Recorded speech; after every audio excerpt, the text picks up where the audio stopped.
बिस्मिल्लाहिर्रहमानिर्रहीम। आज के लेक्चर में हम चैप्टर नंबर 4 की एग्जांपल्स देखेंगे।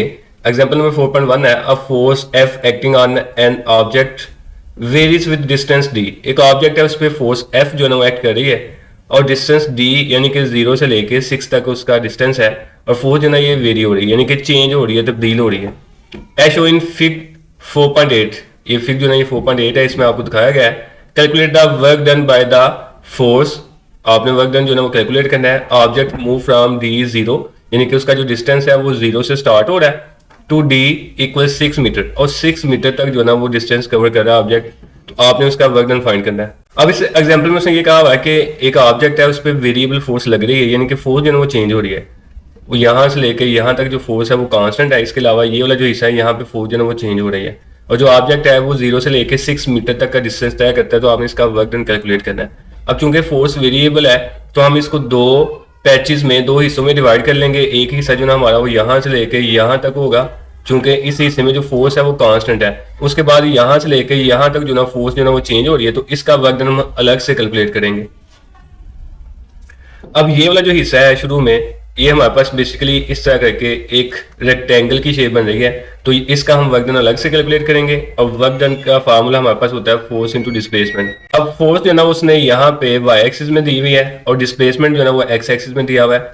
अब चूंकि ये रेक्टेंगल है तो हम इसका जो वर्क डन है वो निकालेंगे इसके एरिया से, और एरिया इसका हमारे पास बन जाएगा लेंथ इंटू विड्थ। अब जो इसमें लेंथ है वो अगर आप ये वाली लेते हैं 0 से लेके यहाँ तक, तो ये बनेगी 4, तो हम इसकी जगह लिख देंगे 4। और जो इसकी विड्थ है वो यहाँ से लेके यहाँ तक आप लेंगे तो ये आ रही है 0 से लेके 5, तो इसकी जगह हम लिख देंगे 5। तो इनको अगर हम मल्टीप्लाई करें 4 और 5 तो ये बन जाएगा 20 जूल। ये हमारे पास वर्क डन आ गया रेक्टेंगल का। अब हम वर्क डन निकालेंगे ट्राइंगल का, और जो ट्राइंगल की शेप है वो भी उसने दी हुई है कुछ यूं करके। तो यहाँ से लेके यहाँ तक, यहाँ पे भी फोर्स है 0 से लेके 5, और जो डिस्टेंस है इसका वो 4 से लेके 6 तक है। ये आपको शो हो रहा है 4 से लेके 6 तक डिस्टेंस है। अब हमने इसका भी वर्क डन फाइंड करना है, तो इसका भी हम एरिया निकाल लेंगे। अब चूंकि ट्राइंगल है तो ट्राइंगल का जो एरिया उसका फार्मूला होता है हाफ लेंथ इंटू विड्थ, तो हाफ ऐसे आ जाएगा। और जो इसकी लेंथ है वो 4 से लेके 6 है, तो अगर हमने निकाली है 4 से 6 तो 6 में से 4 को माइनस करते हैं तो ये आ जाएगी 2 मीटर, तो इसकी जगह हम लिख देंगे 2 इंटू आगे विड्थ है, तो विड्थ जो ना वो 0 से लेके 5 है और वो फिर हमारे पास 5 ही आ जाएगी। तो यहाँ से ये 2 2 के साथ कैंसिल हो गया, तो बाकी हमारे पास बच गया 5 जूल। अब हमारे पास ये जो वर्क डन है एक तो आ गया रेक्टेंगल का और एक आ गया ट्राइंगल का। हमने दोनों पैचेस का वर्क डन जो ना वो अलग से कैलकुलेट कर लिया है, क्योंकि ये work done by variable force वाला केस था। अब हम दोनों के वर्क डन को प्लस कर लेंगे, work done by rectangle plus work done by triangle. Rectangle का जो वर्क डन है हमारे पास वो आया 20 जूल, और जो ट्राइंगल है इसका वर्क डन आया 5 जूल। इनको प्लस कर लें तो इसका आंसर आ जाएगा 25 जूल। एग्जाम्पल नंबर 4.2 है अ 70 kg man runs up a long flight of stairs in 4 second. कह रहे हैं कि एक आदमी है, उसका जो मैस है उसने दिया हुआ वो 70 kg है और वो जो ना वो सीढ़ियों के ऊपर चढ़ रहा है और वो 4 सेकंड में ऊपर जाता है, तो टाइम उसने दिया हुआ है हमें 4 सेकंड। आगे वो कहते हैं the vertical height of the stairs, जो सीढ़ियों की वर्टिकल हाइट है, सीढ़ियां जो ना वो कुछ यूं होगी इस तरह करके, तो यहाँ पे वो जा रहा है। तो वो कहता है यहाँ से लेके यहाँ तक जाने में उसका जो टाइम लगता है वो 4 सेकंड है, और इसकी जो वर्टिकल हाइट है ये वाली वो उसने हमें दी हुई है 4.5 metre. Calculate his power output in watts. Power आपने इसकी फाइंड करनी है, ये हमारा टारगेट है। अब पावर का जो फार्मूला है हमारे पास वो है P = W ओवर T, यानी कि वर्क ओवर टाइम। अब जो वर्क है इसके हमने दो फार्मूले पढ़े हुए हैं, एक वर्क इक्वल है FD के और एक वर्क इक्वल है mgh के। मैंने आपको बताया हुआ है कि जब आप जमीन पे वर्क की बात करेंगे, किसी चीज को आपने आगे पीछे दाएं बाएं मूव कराना, तो उसके लिए हम FD वाला फार्मूला यूज करेंगे। लेकिन जब हम जमीन से ऊपर जाने की बात करेंगे हाइट पे, तो उसके लिए हम mgh वाला फार्मूला यूज करेंगे। तो यहाँ पे आपने सीढ़ियां चढ़ के ऊपर जाना है, तो इसलिए यहाँ पे जो वर्क डन का फार्मूला हम यूज करेंगे वो mgh वाला होगा। तो वर्क डन की जगह हम लिख लेंगे mgh ओवर टाइम। अब हमारे पास m मैस है वो है 70 और g की वैल्यू 9.8 है, 8 जो है ना इसकी वैल्यू है 4.5 और नीचे जो टाइम है इसकी वैल्यू हमारे पास है 4। इन तीनों को मल्टीप्लाई करके 4 पे डिवाइड करें तो इसका आंसर आ जाएगा 7.7 इंटू 10 रेज पावर 2 वाट। एग्जाम्पल नंबर 4.3 है अ कार वेजिंग 18,620 न्यूटन। एक कार है और उसका जो वेट उसने दिया हुआ है वो है 18,620 न्यूटन, यानी कि 18,620 न्यूटन उसका जो ना वेट है। इसको हम W से रिप्रेजेंट करेंगे। Is running with the speed of 16 metre per second, और जो कार है वो 16 मीटर पर सेकंड की वेलोसिटी के साथ मूव कर रही है। ब्रेकर्स आर अप्लाइड, ब्रेक लगाई जाती है उसको, and it is brought to rest, और उसको रोक दिया जाता है in a distance of 80 metre, जबकि वो 80 मीटर का फासला तय कर लेती है। Determine the average force of friction, आपने फोर्स ऑफ फ्रिक्शन फाइंड करनी है acting on it. Force of friction का मतलब ब्रेक अप्लाई करने के बाद जो उसको रोकने वाली फोर्स है उसको हम फोर्स ऑफ फ्रिक्शन कहेंगे, और इसको हमेशा हम स्मॉल एफ से रिप्रेजेंट करेंगे। ये चीज आपने याद रखनी है, फ्रिक्शन की फोर्स को हमेशा स्मॉल एफ से रिप्रेजेंट करते हैं। तो आपने वो जो रोकने वाली फोर्स है वो निकालनी है, वो कितनी होगी। अब यहाँ पे हम फार्मूला यूज करेंगे वर्क एनर्जी प्रिंसिपल का। अब वो फार्मूला हमारे पास जो वर्क है वो इक्वल होता है चेंज इन काइनेटिक एनर्जी के। अब जो वर्क है इसका फार्मूला है हमारे पास एफ डी, एफ यहाँ पे स्मॉल आएगा चूंकि यहाँ पे जो फोर्स है वो फ्रिक्शन वाली लग रही है, तो साथ आ गया डिस्टेंस डी। उसके बाद चेंज इन काइनेटिक एनर्जी का formula half M V F का square minus half M V I का स्क्वायर। एफ जो है ना वो हमारे पास फ्रिक्शन की फोर्स है जो कि हमने फाइंड करनी है, इसको हम ऐसे लिख लेंगे। डी डिस्टेंस है जो कि उसने दिया हुआ वो है 80 मीटर। उसके बाद ये वाली सारी वैल्यू जो है ना वो जीरो हो जाएगी। उसकी वजह ये है कि वो कहता है कि कार पे जब ब्रेक अप्लाई की जाती है तो रेस्ट पे आ जाती है, तो जो उसकी फाइनल वेलोसिटी है वो जीरो हो जाएगी, और जो इनिशियल वेलोसिटी है उसकी वो 16 मीटर पर सेकंड है। जब फाइनल जीरो होगी तो जब हम यहाँ पे जीरो पुट करेंगे इसकी जगह, तो ये सारी वैल्यू जीरो बन जाएगी, इसलिए इसको मैं जीरो लिख दूंगा। उसके बाद हमारे पास यहाँ पे बच गया माइनस हाफ। उसके बाद आएगा एम, एम जो ना मैस है वो तो इसने दिया नहीं हुआ, तो मैस की वैल्यू हम निकालेंगे यहाँ से वेट का फार्मूला यूज करके। हम जानते हैं वेट डब्ल्यू इक्वल होता है एम जी के। अगर हम यहाँ से एम निकालना चाहें तो जी जो ना उधर जाके डिवाइड हो जाएगा। अब जो वेट है उसने दिया हुआ वो है 18,620 ओवर जी की वैल्यू 9.8 होती है, तो इन दोनों को डिवाइड कर दे तो इसकी जो मैस की वैल्यू है वो आ जाएगी 1900 kg। तो एम की जगह मैं लिख दूंगा 1900 kg, और वी आई की जगह इसकी जो वैल्यू है वो है हमारे पास 16 मीटर पर सेकंड, तो वो आ गई 16, और ऊपर इसका स्केल आ गया। मजीद आप इसको कैंसिल कर दें तो ये आपके पास आ जाएगा 2 9 टाइम 18, और 1 कैरी यहाँ 10 बन गया, तो 2 5 टाइम 10, और उसके बाद हमारे पास आ गया 0। मजीद 16 का स्केल ले लें तो ये आ जाएगा 256। उसके बाद ये वाला 0 इस 0 के साथ कैंसिल हो गया। इन दोनों को मल्टीप्लाई करते हैं 95 इंटू 256, तो इसका आंसर आ जाएगा 24320। अब ये जो 8 है यहाँ पे f के साथ मल्टीप्लाई कर रहा है तो उधर जाके ये डिवाइड कर लेगा, और इधर बच गई फ्रिक्शन की फोर्स। अब जो आंसर आ गया इसको मजीद आप 8 के साथ डिवाइड कर लें, आपके पास जो आंसर वो आएगा 3040, और साथ इसका जो यूनिट है वो आ गया न्यूटन। चूंकि फ्रिक्शन है, चूंकि ये फोर्स है फ्रिक्शन की, तो इसका यूनिट न्यूटन ही आएगा, और साथ इसके नेगेटिव साइन भी आएगा। अब जो नेगेटिव साइन है यहाँ पे वो ऑपोजिट डायरेक्शन को रिप्रेजेंट कर रहा है। यहाँ पे जो बुक में उसने फार्मूला यूज किया ना, यहाँ पे उसने नेगेटिव साइन का यूज नहीं किया। अगर आप ये मेथड कर लें ये भी ठीक है, मसला कोई नहीं। आप इसका सोल्यूशन ये भी कर सकते हैं कि डायरेक्ट जो ना फार्मूला लगा दें कि जो वर्क डन है वो इक्वल है काइनेटिक एनर्जी के, यानी कि डायरेक्ट आप इसका फार्मूला लगा दें हाफ एम वी स्क्वायर, ऐसे आ जाएगा, और वर्क की जगह आ जाएगा एफ डी, और ये आ गया half M V square. Book पे जो सोल्यूशन है वो ये वाला है एग्जाम्पल का, लेकिन जो इसका सोल्यूशन बनता है वो ये वाला बनता है जो मैंने लिखा हुआ है। तो आप ये वाला आंसर भी ले आए, बस प्लस और माइनस का फर्क आएगा, तो ये भी ठीक है। अगर आप ये वाला आंसर ले आते तो ये भी ठीक है। एग्जाम्पल नंबर 4.4 है। अब मोटरसाइकिल राइडर, एक मोटरसाइकिल सवार है, weighing 60 kg at the top of the slope, slope के ऊपर यहाँ पे। The speed of motorcycle is 3.2 metre per second, और शुरू में स्टार्ट में यहाँ पे जो मोटरसाइकिल की इनिशियल वेलोसिटी है वो है हमारे पास 3.2 metre per second. If the kinetic friction force is 100 newton, और इस पे जो फ्रिक्शन की फोर्स लग रही है, अब ये बंदा नीचे को आएगा तो जाहिर सी बात है रोड की फ्रिक्शन होगी, तो फ्रिक्शन की जो फोर्स है उसको हम स्मॉल एफ से रिप्रेजेंट करेंगे, वो है 100 Newton. What will be the speed of the motorcycle 72 meter down hill, जब वो हिल से नीचे आएगा 72 मीटर, तो आपने बताना है मोटरसाइकिल की जो फाइनल वेलोसिटी है वो कितनी होगी। हमें फाइनल वेलोसिटी चाहिए। अब यहाँ पे सिंपल हम फार्मूला यूज करेंगे वर्क एनर्जी प्रिंसिपल का, अब वो है हमारे पास वर्क एनर्जी प्रिंसिपल का फार्मूला कि W जो है ना वो इक्वल है चेंज इन काइनेटिक एनर्जी। इसको हम ऐसे भी लिख सकते हैं, वर्क ऐसे आ गया, और चेंज इन काइनेटिक एनर्जी का मतलब होता है फाइनल माइनस इनिशियल, तो यहाँ पे हम इसको ऐसे लिख लेंगे।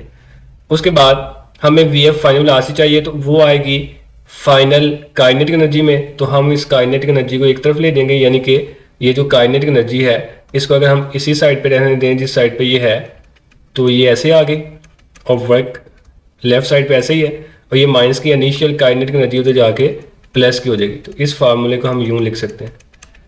अब इनकी वैल्यूज पुट कर दें। जो फाइनल काइनेटिक एनर्जी है उसका फार्मूला आ जाएगा हाफ एम वी एफ का स्क्वायर, और जो वर्क है इसकी जगह आप एफ डी लिख सकते हैं, यानी कि इसको अगर मैं यहाँ पर लिखूँ तो ये कुछ यूं बन जाएगा, हाफ एम वी एफ का स्क्वायर इक्वल आएगा वर्क की जगह एफ डी प्लस आगे हमारे पास आएगा initial kinetic energy half M V I का स्क्वायर। तो ये हमारे पास फाइनल फार्मूला बन गया। तो हमें चाहिए वी एफ, इसके लिए हमारे पास एम का होना ज़रूरी है मैथ्स का, जो कि मैथ्स उसने हमें दिया हुआ है। मैथ्स अब अगर आप गौर करें तो दो मैथ्स उसने दिए हुए हैं, एक बाइक का मैथ्स है और एक उस बंदे का मैथ्स है जो उसके ऊपर सवार है। तो हमें टोटल मैथ्स चाहिए, तो टोटल मैथ्स हम निकालेंगे एम इक्वल आएगा M1 प्लस M2 के। M1 जो ना हमारे पास वो है 60 और M2 जो ना वो है 30, तो टोटल मैथ्स हमारे पास आ गया 90 kg। तो मैथ्स तो हमारे पास आ गया। अब उसके बाद हमें चाहिए वी एफ, ये तो हमें फाइंड करना है। उसके बाद हमें चाहिए फोर्स। फोर्स हमारे पास नहीं है। अब फोर्स हमने कैसे निकालनी है, ये जो बंदा नीचे आ रहा है ना, इस पे दो फोर्स के कंपोनेंट एक्ट कर रहे हैं, और वो जो फोर्स लग रही है वो वेट की फोर्स है जिसकी वजह से ये बंदा नीचे आ रहा है। तो एक तो इसकी वेट की फोर्स इसको नीचे खींचेगी और दूसरा इसकी वेट की फोर्स इसको आगे भी लेके जाएगी, यानी कि ये अपने वेट की वजह से नीचे आ रहा है स्लोप में से। अगर इसका वेट ना होता तो ये नीचे नहीं था आ सकता। तो एक इसका ये वाला कंपोनेंट बन जाएगा, इसको हम डब्ल्यू एक्स का नाम दे देंगे, और एक ये इसका कंपोनेंट बन जाएगा, इसको हम डब्ल्यू वाई का नाम दे देंगे। यानी कि वेट के दो कंपोनेंट बन गए। अब ये वाला जो कंपोनेंट है ये तो बैलेंस कर रहा है इसके वेट को, यानी कि बाइक नीचे को फोर्स लगा रही है और जो स्लोप है, जो ढलवान है, वो ऊपर को फोर्स लगा रही है। तो इनका जो वेट है, जो फोर्स है, वो आपस में बैलेंस हो जाएगी। अब हमें चाहिए वेलोसिटी। तो वेलोसिटी में सिर्फ यही कंपोनेंट रोल प्ले कर रहा है कि ये जो वाई वाला कंपोनेंट है ये इस बाइक को मूव करवा रहा है नीचे को। तो फिर हम यहाँ पे फार्मूला एक बना लेंगे कि जो टोटल फोर्स लग रही है बाइक पे, वो एक तो इसके वेट की फोर्स लग रही है जो इसको आगे को लेकर आ रही है, तो इसको हम लिख देंगे डब्ल्यू आई, प्लस दूसरी इस पे फ्रिक्शन की फोर्स लग रही है, और फ्रिक्शन की फोर्स हमेशा इसके मुखालफ होती है, तो इसलिए हम उसको लिखेंगे minus F. F mean friction की फोर्स है, माइनस इसलिए लिखा कि ऑपोजिट डायरेक्शन में होगी। उसके बाद एफ ऐसे लिख दें डब्ल्यू वाई, तो इसको हम लिखेंगे डब्ल्यू चूंकि वेट है तो वेट इक्वल होता है एम जी के, इसकी जगह आ गया एम जी, और जो वाई है इसकी जगह हम लिखेंगे साइन थीटा, और प्लस माइनस माइनस फोर्स बन गई। अब ये फार्मूला उसने यहाँ पे लिखा हुआ है सेम टू सेम। अब यहाँ से m की वैल्यू हमने लिखी हुई है 60 प्लस 30 यानी कि 90 kg आ गई है, और जो g है इसकी वैल्यू है 9.8। उसके बाद साइन ऐसे आएगा, उसके बाद एंगल जो ना 24 है, तो साइन 24 की वैल्यू से यहाँ पे लिखी हुई है 0.4, चूंकि एंगल उसने दिया था 24, तो हम साइन 24 की वैल्यू निकाल लेंगे, उसको यहाँ पे पुट करेंगे। उसके बाद माइनस फ्रिक्शन की फोर्स भी उसने दी हुई थी 100 न्यूटन, उसको आप यहाँ पे पुट करें तो आपके पास फोर्स आ जाएगी 252.8 न्यूटन। अब ये हमारे पास फोर्स आ गई। अब उसके बाद हमें चाहिए डिस्प्लेसमेंट डिस्टेंस, वो भी हमारे पास है फार्मूले में पुट करने के लिए, और डिस्प्लेसमेंट जो उसने दिया हुआ है हमें वो है 72 मीटर, ये डिस्प्लेसमेंट है। तो इसको हम लिख लेंगे 72 मीटर को यहाँ पे, ये आगे हम यूज़ कर लेंगे। उसके बाद हाफ हमारे पास कांस्टेंट है, एम मैस हमने निकाल लिया, वी आई इनिशियल वेलोसिटी वो भी है। अब बस हम वैल्यूज पुट करेंगे और इसको सॉल्व आउट कर लेंगे। हाफ ऐसे आ जाएगा, एम मैस है इसकी जगह आ जाएगा 90, वी एफ तो हमने फाइंड करना है, वी एफ का स्केयर ऐसे ही, एफ की जगह आएगा जो वैल्यू हमने निकाली वी एफ की ऊपर वो ये वाली 252.8 इंटू डी डिस्प्लेसमेंट है वो है हमारे पास 72 मीटर। उसके बाद प्लस ऐसे आ गया हाफ, एम जो है ना मैस है वो है 90, उसके बाद वी आई का स्केयर, वी आई हमारे पास जो है ना वो भी वैल्यू गिवन है, वो यहाँ पे लिखी हुई है 3.2 है, और ऊपर इसका स्केयर आ जाएगा। अब ये वाला 290 के साथ कैंसिल हो गया, यहाँ पे आएगा 45 वी एफ का स्केयर, और ये दोनों मल्टीप्लाई करेंगे आपस में तो ये आपका आ जाएगा 18201.6। उसके बाद ये भी इसके साथ कैंसिल हो गया, यहाँ पे आ गया 45, और 3.2 का आप स्केयर ले लें, इसका स्केयर लेंगे तो ये आएगा 10.24। ये 45 वी एफ का स्केयर फिर ऐसे लिख दें, और 18201.6 ऐसे लिख दें, प्लस इन दोनों को मल्टीप्लाई करें तो ये आ जाएगा 460.8। मजीद जो ना 45 वी एफ का स्केयर फिर ऐसे आ गया, इन दोनों को प्लस कर लें आपस में तो ये आ जाएगा 18662.4। अब हमें यहाँ से वी एफ चाहिए तो ये 45 उधर जाके डिवाइड हो जाएगा, 18662.4 4 ऐसे आ गया और 45 यहाँ पे डिवाइड होगा, इधर वी एफ का स्केयर है, तो ये डिवाइड करके इसका आंसर आ जाएगा 414.72। अब हमें वी एफ चाहिए था, तो ये वी एफ का स्केयर है, तो हम दोनों तरफ ना स्केयर रूट ले लेंगे, तो ये स्केयर रूट इसके साथ कैंसिल, वी एफ जो है ना वो इक्वल आ जाएगा 20.4 मीटर पर सेकंड। ये इसका फाइनल आंसर है। एग्जाम्पल नंबर 4.5 है, अ कार वेटिंग 1100 kg। एक कार जो ना उसका जो वेट उसने लिखा हुआ है आगे, लेकिन आगे लिखा हुआ है 1100 kg।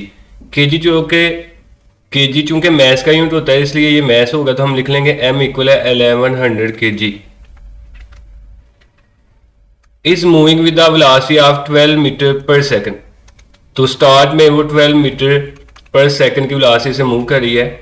When it is at point P, जब वो पॉइंट P पे है, इट्स इंजन स्टॉप्स, इसके इंजन को बंद कर दिया जाता है। If the friction force is 120 newton, आगे जो फ्रिक्शन की फोर्स इस पे लगेगी वो 120 न्यूटन होगी। फ्रिक्शन की फोर्स का हम स्मॉल f से रिप्रेजेंट करेंगे और वो आगे 120 Newton. What will be its velocity at point Q, point Q पे इसकी वेलोसिटी क्या होगी, ये पॉइंट Q है, तो यहां पे इसकी वेलोसिटी आपने बतानी है, यानी कि फाइनल वेलोसिटी इसकी बतानी है। हाउ फार, कितना दूर, बियॉन्ड Q, बियॉन्ड का मतलब होता है आगे जाना, Q से कितना दूर जाके, will it go before coming to rest, वो रेस्ट में आ जाएगी। यानी कि ये Q पॉइंट है, पहले कार जो ना P पॉइंट पे है, P से वो जा रही है Q पे, तो Q पे आपने बताना है उसकी वेलोसिटी कितनी होगी, और दूसरा आपने ये बताना है कि Q से वो कितना आगे जाके ना रुकेगी, स्टॉप करेगी, यानी कि आपने डिस्टेंस भी बताना है साथ। तो जो हमारा टारगेट है, एक तो हमने Q पॉइंट पे वेलोसिटी बतानी है और दूसरा हमने ये बताना है कि कार जो ना Q पॉइंट से कितना आगे जाके ना रेस्ट में आएगी, रुकेगी। तो सबसे पहले हम बात करते हैं पार्ट ए की, जहाँ पे हमने फाइनल वेलोसिटी फाइंड करनी है। इसके लिए आप जरा गौर करें तो P पॉइंट पे कार शुरू में जो ना वो जमीन पे है, अब इससे आगे वो जो ना एक स्लोप बनी हुई है, यानी कि हाइट पे जा रही है। तो स्टार्ट में कार का इंजन जो ना वो चालू है, स्टार्ट है, तो इसमें जो काइनेटिक एनर्जी है वो मैक्सिमम है। स्टार्ट में कार का इंजन जो ना वो स्टार्ट है, यानी कि इसकी जो काइनेटिक एनर्जी है वो मैक्सिमम है, ज्यादा है, लेकिन साथ ही कार का इंजन जो ना स्टॉप हो जाता है, बंद हो जाता है, और जो कार है ना वो यहाँ से Q पॉइंट की तरफ यानी कि ऊपर को जाना शुरू करती है। अब इसकी जो स्पीड है वो आस्ता आस्ता कम होगी, यानी कि काइनेटिक एनर्जी में लॉस आएगा, लॉस इन काइनेटिक एनर्जी आएगा, और कार जो ना वो हाइट पे जा रही है तो पोटेंशियल एनर्जी में गेन आएगा। प्लस साथ इसके ना फ्रिक्शन भी शामिल है, क्योंकि जब कार ऊपर को जाएगी तो फ्रिक्शन भी लगेगी, तो इसको फ्रिक्शन के खिलाफ वर्क डन भी करना पड़ेगा। तो ये आ गया हमारा वर्क डन अगेंस्ट फ्रिक्शन। अब हमने ऑलरेडी एक फार्मूला पढ़ा हुआ है कि लॉस इन पोटेंशियल एनर्जी जो ना वो इक्वल होती है gain in kinetic energy plus work done against friction. तो याद रखिएगा ये फार्मूला तब एप्लीकेबल होता है जब ऑब्जेक्ट ऊपर से नीचे आता है। अब यहाँ पे ऑब्जेक्ट जो है ना, यानी कि कार जो है वो नीचे से ऊपर जा रही है, तो यहाँ पे काइनेटिक एनर्जी में लॉस होगा। अब लॉस निकालने का तरीका का ये होता है कि आप ज्यादा में से कम को माइनस कर दें, तो हम निकालेंगे यहाँ पे लॉस कुछ यूं, हाफ एम वी आई का square minus half M V F का स्क्वायर। ये काइनेटिक एनर्जी में लॉस निकालने का तरीका है। वैसे तो फाइनल में से इनिशियल माइनस की जाती है, लेकिन यहाँ पे चूंकि इनिशियल वेलोसिटी ज्यादा होगी, इनिशियल काइनेटिक एनर्जी यानी कि ज्यादा होगी, तो इसलिए हम इनिशियल में से फाइनल को माइनस कर, ज्यादा में से कम को माइनस कर देंगे, तो हाफ एम इन दोनों में से कॉमन आ जाएगा, तो बाकी हमारे पास बच गया वी आई का स्क्वायर माइनस वी एफ का स्क्वायर। ये कुल आ गया पोटेंशियल एनर्जी का जो फार्मूला वह है M G H plus work done against friction. Work done का फार्मूला होता है एफ डी, और यहाँ पे जो फोर्स होगी वो स्मॉल एफ यानी कि फ्रिक्शन की फोर्स होगी। अब हमारे पास जो है ना हाफ नंबर कांस्टेंट है, इसको हम ऐसे लिख लेंगे, मैथ जो है ना वो है 1100 kg। वी आई का स्क्वायर जो है उसकी जगह हम लिख देंगे 12, और ऊपर इसका आ गया स्क्वायर माइनस, उसके बाद आ गया वी एफ का स्क्वायर ऐसे, एम की जगह फिर 1100 आ गया, और जी की जगह 9.8 आ गया, एच की जगह हाइट आप देखें यहाँ पे उसने दी हुई है वो है हमारे पास 1.5, इसकी जगह हम लिखेंगे 1.5 प्लस एफ जो है ना वो फ्रिक्शन की फोर्स है वो उसने दी हुई है यहाँ पे 120, डी जो ना वो डिस्टेंस है, और डिस्टेंस पी से लेके क्यू तक यहाँ पे उसने दिया हुआ है 24 मीटर, वो हम यहाँ पे लिख लेंगे 24। अब ये 1100 के साथ 2 कैंसिल होगा, तो यहाँ पे आएगा 550 आगे 12 का स्केयर आता है 144 माइनस वी एफ का स्केयर, ये इक्वल आ गया। इन तीनों को मल्टीप्लाई करें तो ये आ जाएगा 16170 प्लस इन दोनों को मल्टीप्लाई करेंगे तो ये आएगा 2880। अब इसको हम ऐसे लिख देंगे 550 और 144 माइनस वी एफ का स्केयर भी ऐसे आ गया इक्वल। इन दोनों को प्लस कर लें तो ये आ जाएगा 19050।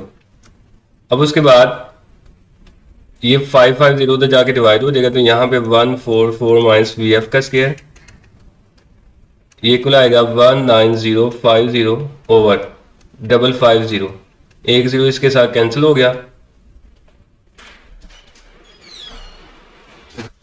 इसको डिवाइड करके ये आंसर आ जाएगा 34.6। उसके बाद हमें चाहिए वी एफ, तो हम यहाँ से वी एफ को एक साइड पे कर लेंगे और ये 34.6 को हम दूसरी साइड पे ले जाएंगे। तो ये कुछ यूं बन जाएगा 144, ये माइनस का ये 34.6 इधर आके माइनस हो जाएगा और ये माइनस का वी एफ स्केयर उधर जाके प्लस का वी एफ स्केयर हो गया। मजीद हम इसको इस साइड पे कर लेते हैं, वी एफ का स्केयर ऐसे आ गया। अब 144 में से इसको माइनस कर दें तो ये आएगा 109.4। अब हमें चाहिए वी एफ, तो ये वी एफ का स्केयर है तो हम दोनों तरफ स्केयर रूट ले लेंगे। इसका भी स्केयर रूट आ गया और इसका भी स्केयर रूट आ जाएगा।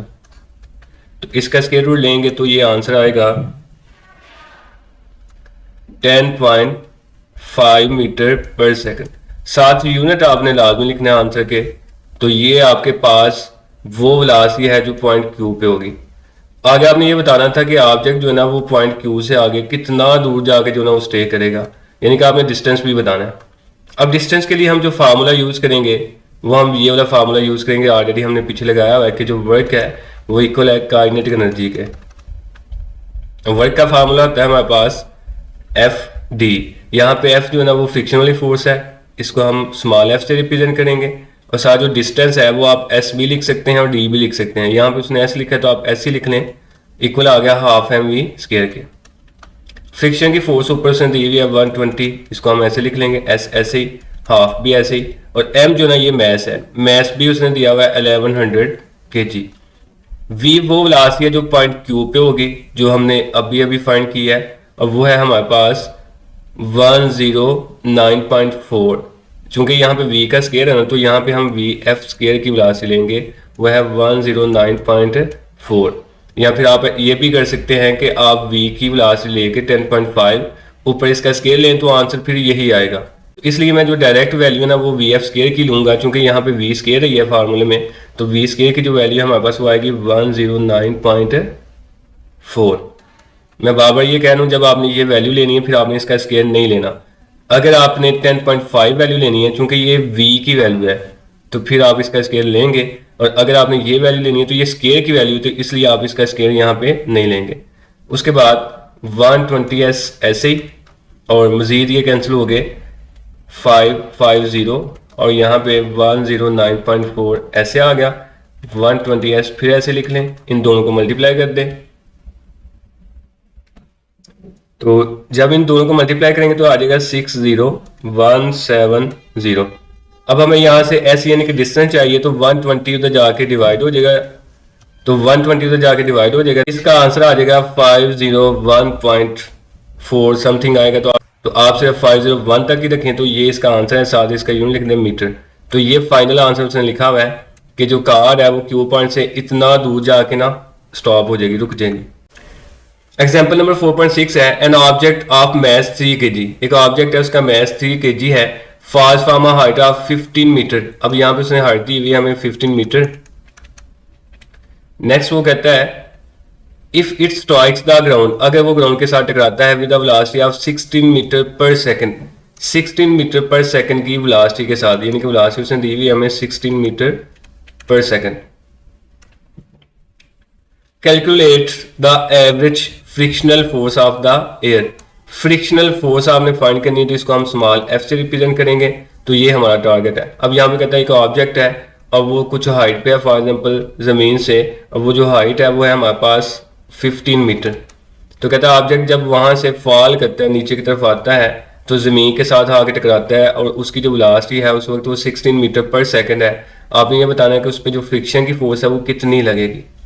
अब यहाँ पे ऑब्जेक्ट ऊपर से नीचे आ रहा है, तो यहाँ पे फार्मूला हम लगाएंगे लॉस इन पोटेंशियल एनर्जी, वो इक्वल आ जाएगा